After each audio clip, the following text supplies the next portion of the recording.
આજે 9 ઓગસ્ટ અમારા આદિવાસીઓ દાનપુરમાં ઉજવી અને અગાઉ પણ વર્ષોથી અમારે આ 9 ઓગસ્ટ ઉજવતા આવ્યા છે અને બિરસા મુંડા ચોક જે ગઈ સાલથી બનાવેલો છે એ ગયા વર્ષે એમને પ્રશાસને મૂર્તિ ના મૂકવા દીધી, તો આ વર્ષે તમામ આગેવાનો, તમામ આદિવાસી યુવાઓ એકત્રિત મળીને અમારી એ જે આ મૂર્તિ અહીંયા સ્થાપિત કરી છે, એ આ જે મૂર્તિ છે એ અમારા આદિવાસી સમાજના બિરસા મુંડા ભગવાન છે. એ મૂર્તિને જો કોઈ રાજકારણથી નડતરરૂપ બનવા માંગતા હોય, સરકાર તરફથી નડતરરૂપ બનવા માંગતા હોય, તો હું મીડિયા વતી કહેવા માગું છું એમને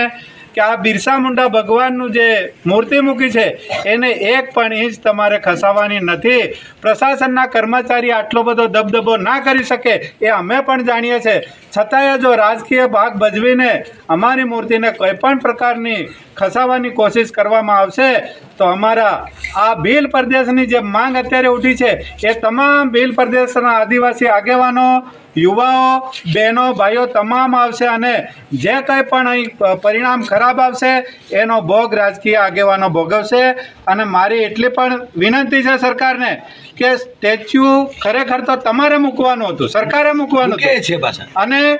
તમને ગ્રાન્ટ આપવામાં આવે છે, એની જગ્યાએ તમે ગ્રાન્ટો ખાઈ જાઓ છો. માર્ગ મકાનવાળા મોટો ભ્રષ્ટાચાર કરીને બેઠા હોય છે અને અમે 3 ફૂટની જગ્યામાં અમારો બિરસા મુંડા ભગવાનની મૂર્તિ મૂકી, એમાં તમને જો ચૂકતું હોય તો ખરેખર તમે એક લડત અમારી સામે આવી જવો તો તમને ખબર પડે કે આદિવાસી શું છે. આ દેશનો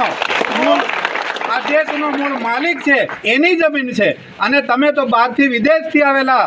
માણસો છો, તો આટલો બધો તમારે અહીંયા હક જમાવવાની જરૂર નથી. તો આવતા સમયમાં અમારે લડત ના લડવા પડે એ માટે તમે